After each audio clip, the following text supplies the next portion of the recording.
DMTV, bilile kamalo bana ebele.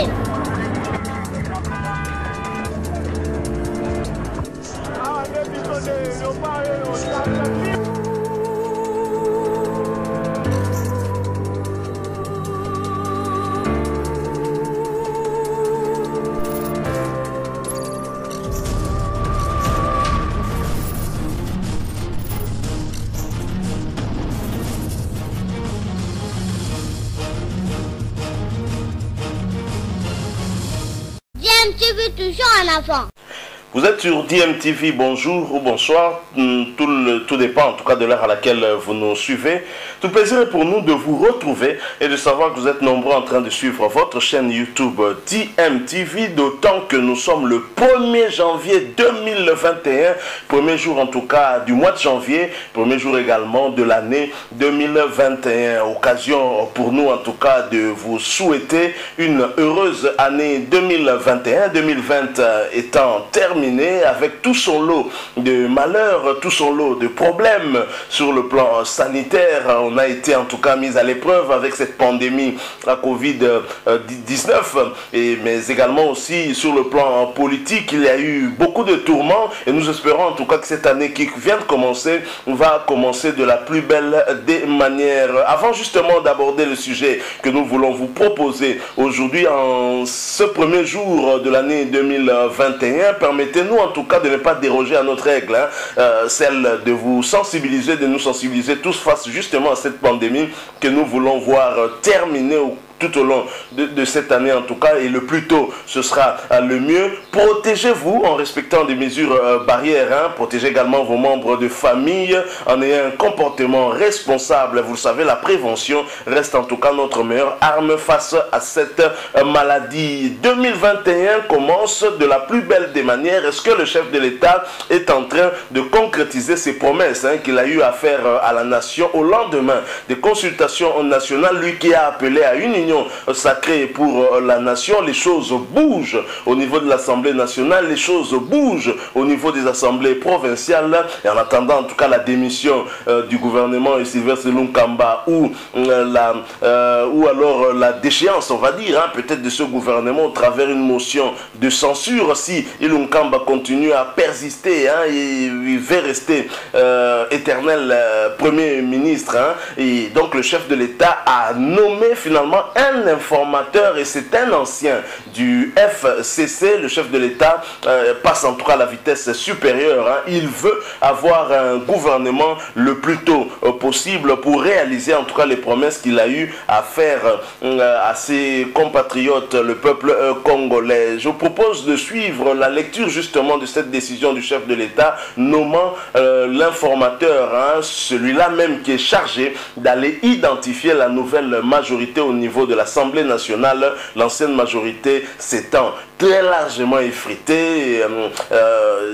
La preuve, c'était en tout cas la déchéance du bureau Janine Mabunda. Janine Mabunda elle-même qui est tombée, 281 voix contre 200 qui la soutenaient en tout cas. Et donc, au travers ce vote-là, on a pu comprendre qu'effectivement, il y a quelque chose qui s'est passé au niveau de l'Assemblée nationale et que la majorité n'était certainement plus du côté du FCC. Il y a eu beaucoup de défections, des membres du FCC qui ont rejoint en tout cas le camp de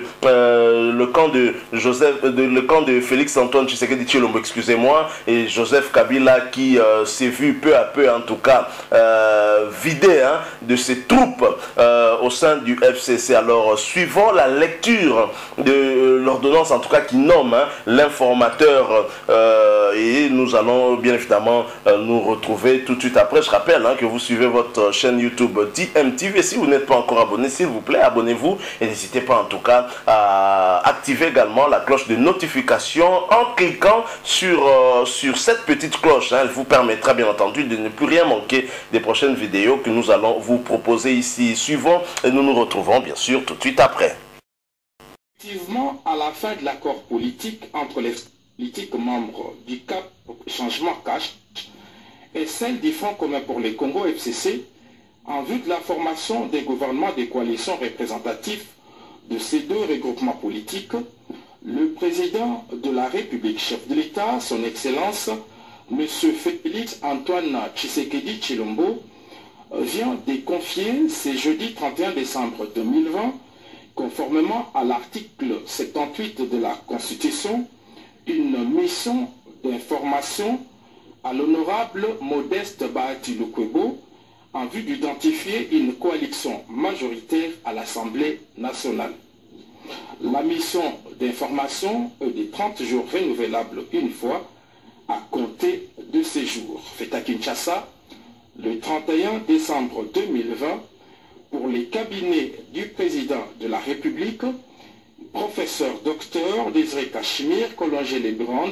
Voilà, nous sommes de retour, hein. Vous venez de suivre là en tout cas la lecture de l'ordonnance qui nomme l'informateur, hein. Et cet informateur n'est autre que le sénateur Modeste Bahati Lukwebo, autorité morale, hein, du regroupement politique AFDC et allié Bahati Lukwebo, qui reprend en tout cas du poil de la bête.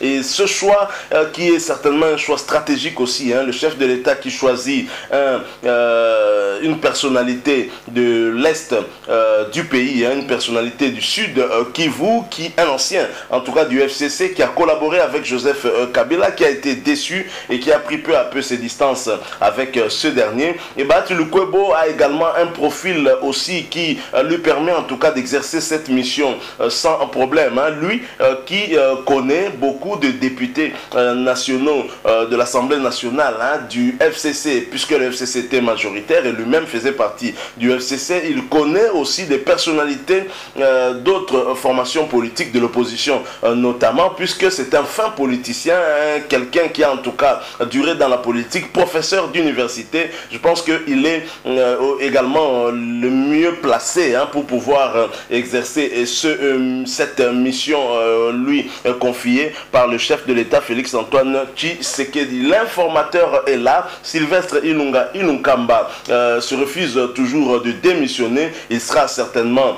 démis de ses fonctions au travers une motion de censure, hein. On verra bien dans les jours qui viendront comment les choses vont se passer au niveau de l'Assemblée nationale. On attend une session extraordinaire qui va devoir déjà s'atteler à l'élection du nouveau bureau de l'Assemblée nationale et ensuite certainement à examiner une motion de censure, hein, contre le gouvernement Sylvestre Ilunga Ilunkamba.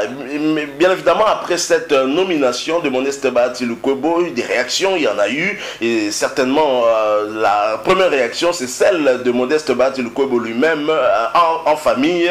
Il a réagi à cette nomination. C'est ce que je vous propose de suivre maintenant. Je rappelle, hein, que vous suivez toujours votre chaîne YouTube DMTV. S'il vous plaît, vous n'êtes pas encore abonné, abonnez-vous et n'hésitez pas en tout cas d'activer la cloche de notification en cliquant dessus, car elle vous permettra en tout cas de ne plus rien manquer des prochaines vidéos que nous allons vous proposer ici. Alors suivons ces courts extraits, hein, la réaction de Modeste Bahati Lukwebo en famille après sa nomination comme informateur. Nous revenons tout de suite après.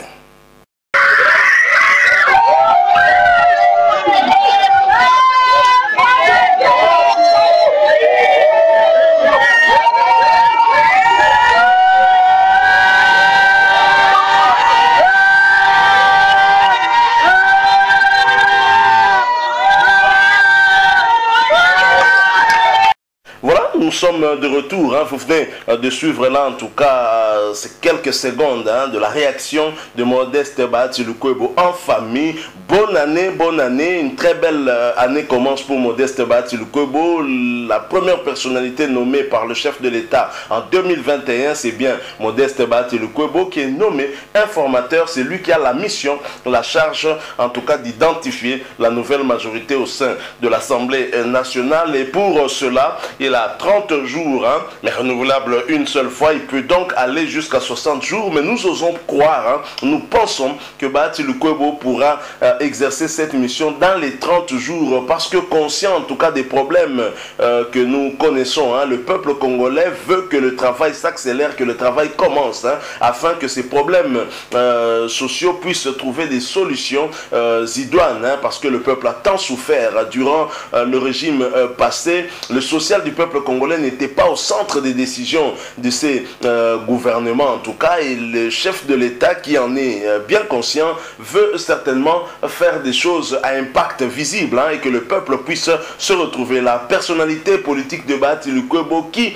est informateur et qui peut prétendre aussi en même temps au poste de Premier ministre et devenir donc formateur. On verra bien comment les choses vont se passer. On sentait bien que le chef de l'État commençait à accélérer les choses avec déjà cette rencontre de 3 heures du temps entre lui et Jean-Pierre Bemba et Moïse Katumbi Tchapoué en présence du président ad intérim de l'UDPS. Ça signifiait déjà que dans les jours qui allaient suivre, des décisions importantes allaient tomber. Le chef de l'État a consulté également d'autres personnalités et nous pensons que c'est dans cette optique-là que Bahati Lukwebo vient d'être nommé afin que les choses s'accélèrent car le peuple ne peut pas attendre longtemps. En tout cas, bonne chance à l'informateur et à sa mission. Vivement qu'il réussisse et que la nouvelle majorité au sein de l'Assemblée nationale puisse permettre en tout cas un gouvernement de coalition qui ne sera pas en conflit avec le chef de l'État, mais qui va permettre en tout cas à ce dernier d'asseoir sa vision politique, vision axée notamment sur un État de droit. Le peuple d'abord, le slogan qui résume en fait tout, parce que dans le peuple d'abord, nous avons la justice qui doit être au centre des actions de tout le monde, la lutte contre la corruption, afin que les richesses du pays soient redistribuées de manière équitable. Ça permettra d'améliorer certainement les salaires des fonctionnaires qui se trouvent être dans des conditions parfois misérables et exécrables. Voilà ce que nous avons voulu vous proposer aujourd'hui. L'année 2021 commence de la plus belle des manières pour le clan Bahati Lukwebo qui a récupéré en tout cas au terme d'une décision judiciaire son regroupement politique AFDCA qui avait été dédoublé au lendemain en tout cas de ses problèmes avec le FCC. Vous vous souvenez en tout cas de cet épisode-là, présidence du Sénat, Bahati Lukwebo veut être candidat, Joseph Kabila a choisi Alexis Thambwe Mwamba et puis finalement on crée une fronde au sein de l'AFDC et Nene Nkoulou va avec certaines personnes pour dédoubler le parti, le regroupement politique AFDCA. C'est avec l'avènement de Félix Tshisekedi et aussi avec l'indépendance de la justice qui s'affirme peu à peu que Bahati Lukwebo finalement récupère l'AFDC en totalité. Et nous allons bien évidemment voir comment les choses vont se passer après. Vous que nous avez suivis, si vous avez aimé, laissez-nous un like, mais vous pouvez aussi vous exprimer en nous laissant un commentaire. Dites-nous ce que vous pensez, donnez-nous votre opinion, mais beaucoup plus, abonnez-vous à cette chaîne DMTV. N'oubliez pas en tout cas d'activer la petite cloche de notification car elle vous permettra en tout cas de ne plus rien manquer des prochaines vidéos que nous mettons en ligne pour vous. Merci encore une fois à vous et nous espérons bien évidemment vous retrouver très prochainement avec un autre sujet d'actualité. Si Dieu nous prête vie, il nous a gardés tout au long de l'année 2020 malgré des problèmes de santé. Nous venons d'accéder en tout cas à cette nouvelle année 2021. Nous osons croire que Dieu va continuer à nous accompagner jusqu'à la fin. Voilà pourquoi DMTV vous renouvelle encore ses vœux les meilleurs pour cette année 2021 qui vient de commencer et que Dieu nous garde tous. Merci encore une fois et DMTV vous dit au revoir.